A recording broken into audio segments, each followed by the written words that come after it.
손흥민 선수가 뛰고 있는 토트넘 소식 전해드리도록 하겠습니다. 최근에 토트넘에서 가장 많은 슈팅을 기록하고 있는 선수가 누군지 아십니까, 여러분?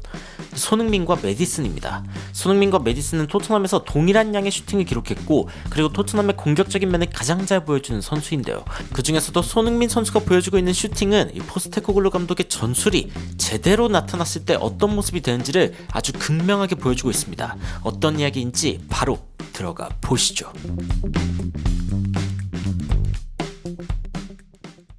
최근에 텐하흐가 절대 경질되어서는 안 된다라는 이야기가 이 축구 게시판에 올라와 화제가 됐습니다. 어떤 이야기인지 좀 살펴보니까 일단 에릭 텐하흐는 맨유의 트로피 가뭄을 이제 달래주었다. 확실하게. 그리고 안 좋은 선수들을 없앴죠. 그리고 이제 뭔가 변화를 일으키고 있다. 뭔가 라커룸에서의 어떤 태도라던가, 그러니까 뭐 산초가 뭐 사과하기 전까지는 못 돌아온다던가, 뭐 이런 식의 어떤 상황들에 대해서 굉장히 좀 리더십 있는 모습을 보여주고 있고, 그리고 맨시티를 상대로 3대0으로 지기는 했죠. 근데 6대3보다는 그래도 낫지 않았냐라고 이야기를 하면서 이제 점점 뭔가 좀 이상하죠. 그래서 쭉 읽다 보니까 뭔가 이상하다 싶었는데, 자, 믿음을 가져라고 이야기하면서 I'm a City fan. 나는 맨시티 팬이야. 아, 미쳐버리겠습니다. 맨유 팬이 아니라 맨시티 팬이 텐하흐 경질 안 돼. 절대 안 돼. 이런 식으로 이야기하고 있는 거죠. 이 글의 베스트 댓글이 뭐였냐면, 나도 동의해. 제발 텐하흐에게 좀 인내심을 보여줘. 라고 이야기를 하면서 리버풀 팬이야. 이제 타팀 팬들이 맨유를 응원하고 있는 그런 모습을 볼 수가 있습니다. 맨유를 응원하는 게 아니라 텐하흐를 응원하는 거죠. 요즘 텐하흐가 문제가 참 많습니다. 도대체 무슨 축구를 하려고 하는 거냐, 뭐 이런 이야기가 있는데, 안제 포스테코글루 감독과 직접적으로 또 비교가 돼서 화제가 되었죠.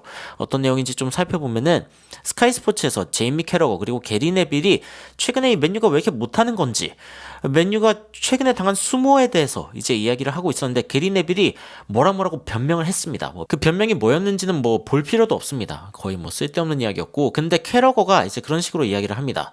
아니, 그렇게 생각하면은 뭐 지금 안제 포스테코글루 감독이나 아니면 아스톤 빌라의 우나이 에메리 같은 감독들을 봤을 때, 아니 뭐 에릭 텐하흐가 더 힘들어할 이유가 없지 않냐, 이런 식으로 이야기하면서 사실상 감독의 문제 아니냐라고 캐러거가 이야기를 한 거죠. 그러면서 캐러거가 어떤 이야기를 하냐면은, 지금 맨유가 뛰고 있는 방식을 보면은 설명할 길이 없다. None of us can sit here and explain. 여기 앉아있는 사람 중에 이거를 설명할 수 있는 사람이 아무도 없다. 그러니까 텐하흐가 뭐 지난 시즌에 뭔가 좀 잘 된 것 같다라고 이야기를 했지만, 지금 왜 망하고 있는지 이 부분에 대해서는 사실은 설명할 도리가 없다는 겁니다. 감독의 문제라고 이야기하지 않고선 말이죠. 그런데 이제 이 상황 가운데에서 이제 네빌이 그런 식으로 이야기를 했습니다.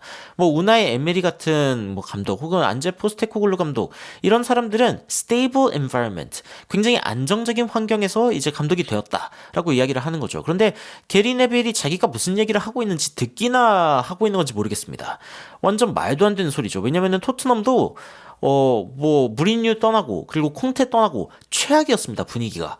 뭐 stable environment가 뭐 안정적인 환경이라는 게 네빌한테는 무슨 뜻인지는 잘 모르겠지만, 뭐 네빌한테는 그 정도 환경이어도 안정적이다라고 이야기할 수 있을지도 모르죠. 하지만 토트넘 팬들은 완전 토트넘에 대해서 실망한 상태였습니다.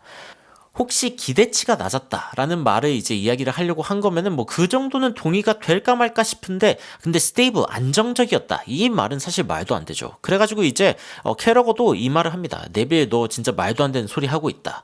완전히 까이거든요. 그리고 게리 네빌이 사실은 토트넘에 대해서 그렇게 공정하지 않은 이야기를 하는 그런 평론가로도 굉장히 유명합니다.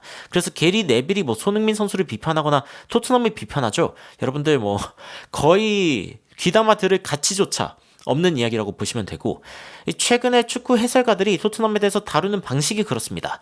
케인이 떠났어, 너희는 뭐 강등당할 거야, 이런 식으로 이야기하다가 너희는 뭐 되게 쉬운 팀들만 싸웠어, 너희가 뭐 위 상위 팀들이랑 뭐 싸워가지고 이긴 적 없어, 뭐 이렇게 이야기하다가 이제는 야, 너희가 진짜 리그 이길 수 있다고 생각하면은 너는 진짜 정신병자야, 뭐 이런 식으로 이야기하고 있는데, 토트넘 팬들은 왜 그래, 나 그냥 축구를 즐기고 있어, 뭐 이런 식인 거죠.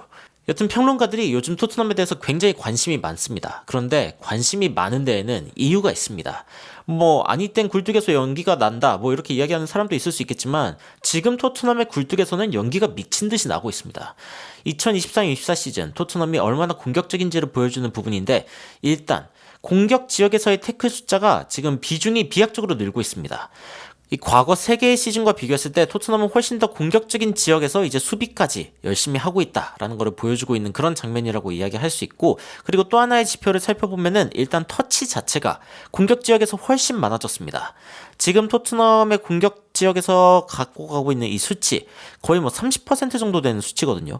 근데 과거에는 20%가 약간 넘어가거나 거의 딱 그 정도에 미치는 그 정도 수준이었죠. 그래서 거의 뭐 1.5배 늘었다라고 이야기해도 과언이 아닐 정도고, 그리고 토트넘이 단순하게 공격 작업을 하면서 터치만 많이 가져가고 있느냐라고 이야기하면은 그게 아닙니다. 여러분, 사실 이 부분을 가장 주목을 해야 되는데, 토트넘이 지금 프리미어리그에서 슈팅을 가장 많이 한 그런 팀 중에 하나입니다. 가장 많이 한 팀이 바로 토트넘이고, 그리고 그 다음 팀이 리버풀, 그 다음 팀이 맨시티, 그 다음 팀이 아스톤빌라. 근데 여기에 좀 재밌는 사실이 뭐냐면은 거의 순위입니다. 지금 아스날이 좀 밑에 쳐져 있는 거 빼고, 그리고 맨유가 생각보다 위에 있는 거 빼고, 여하튼 생각보다 순위순으로 지금 슈팅 숫자가 결정되고 있는데, 이게 뭐냐? 이걸 어떻게 보면은 얼마나 공격력이 강한가를 보여주는 수치 중 하나인 거죠. 그런데 자, 이 부분이 재밌습니다. 저는 사실은 이 부분이 가장 인상적이었는데, 토트넘에서 가장 많은 슈팅 숫자를 기록하고 있는 두 선수, 바로 제임스 메디슨 그리고 손흥민입니다. 그 다음이 히샬리송이에요. 근데 자, 이거를 보면서 좀 재밌는 이유가 뭐냐면은, 일단 제임스 메디슨은 지금 리그 2골을 넣었죠. 그리고 손흥민은 지금 리그 8골을 기록하고 있습니다. 야, 4배 차이. 손흥민 선수랑 슈팅 개수는 똑같은데 골은 4개 차이. 이거 어떻게 된 겁니까? 그리고 더욱 놀라운 점은 손흥민 선수가 기록하고 있는 28개의 슈팅 중에 8개가 골이 됐다는 거죠. 그 이유가 뭐냐면은, 자, 홀란드를 비교해 봅시다. 지금 프리미어리그에서 손흥민보다 많은 골을 넣은 선수는 얼링 할랜드 한 명뿐입니다. 근데 자, 이 홀란드 경기를 보면은 일단 10개의 경기 중에 11골을 넣었죠. 그래가지고 이제 슈팅 개수가 몇 개인가 보니까 와, 39개입니다. 39개 중에 11골을 넣은 거니까 3분의 1보다 좀 낮은 숫자인 거죠. 자, 손흥민 선수는 28골 중에 8골을 넣었는데 이게 한 28.5% 정도 되는 수치입니다. 근데 이게 재밌는 게 뭐냐면은, 지금 손흥민보다 골을 많이 넣고 있는 선수가 단 한 명밖에 없습니다. 바로 얼링 홀란드, 홀란인데 홀란이 10경기 11골을 넣었죠. 근데 보면은 39개의 슈팅 중에 11개의 슈팅을 넣었습니다. 11개의 슈팅 중에 39개를 넣었다고 하면 한 28% 정도 넣었다라고 이야기할 수 있고, 손흥민이랑 거의 비슷합니다. 그게 무슨 뜻이냐? 손흥민 선수한테도 패스가 많이 주어지고 좋은 찬스가 많이 주어진다면은 홀란드 이상으로 골을 넣을 수 있다는 겁니다. 거의 이 슈팅 대비 골의 개수로 봤을 때는 손흥민 선수가 진짜 압도적으로 좋은 모습을 보여주고 있고, 손흥민 선수가 좋은 찬스가 왔을 때 골로 전환하는 확률이 프리미어리그에서 가장 높다라는 이야기도 있죠. 최근에 읽었던 하나의 기사 중에 이 문장이 떠오릅니다. 카토 이발라. 카토 이발라가 무슨 뜻이냐? 제가 전혀 이제 그리스어를 할 수 있는 사람은 아니고 그냥 궁금해가지고 찾아봤습니다. 카토 이발라라고 읽는 거라고 해요. 그래가지고 이게 무슨 뜻이냐라고 하면은, 그리스어에서 이제 볼을 밑에 놔둬라 라는 뜻입니다. 그리고 이게 무슨 뜻이냐면은 굉장히 공격적으로 축구를 하라는 뜻입니다. 빠르게, 맹렬하게 공격적인 축구를 해야 된다. 용기를 갖고 스피드를 가지고, 그리고 두 번 생각하지 않고 아주 직감적으로 플레이를 하라는 거죠. 공을 발로 가져가고, 그리고 뒤에서부터 밀어서 지속적으로 공을 움직이면서 공격하는 것. 그것이 바로 포스테코글루 감독의 축구라는 거죠.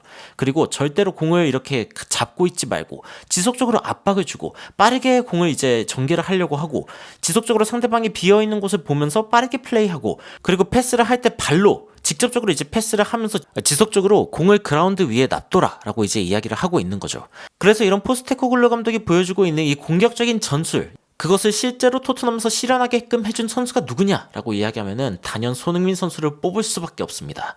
왜냐면 손흥민 선수야말로 가장 맹렬하고 가장 공격적이고 가장 골을 많이 넣고, 그리고 토트넘에서 가장 돋보이는 선수이기 때문입니다. 그래서 앞으로 토트넘이 어떤 모습을 보여줄지 굉장히 기대되고, 그리고 솔직히 이런 이야기는 좀 하고 싶죠. 히샬리송, 클루셉스키 등등 벌써 20개 이상의 슈팅을 기록을 했는데 골을 많이 기록을 못하고 있어요. 그렇기 때문에 다른 선수들도 좀 힘을 내서 좀 정확도를 높여서 골을 넣어줬으면 좋겠다.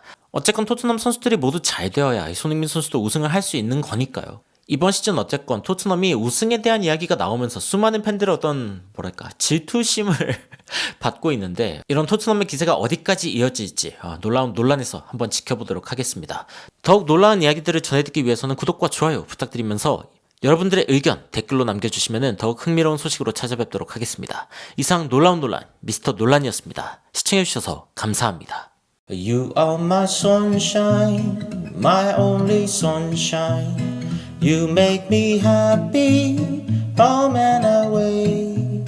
And when it's boring, you keep on scoring. So please don't take my Sony away.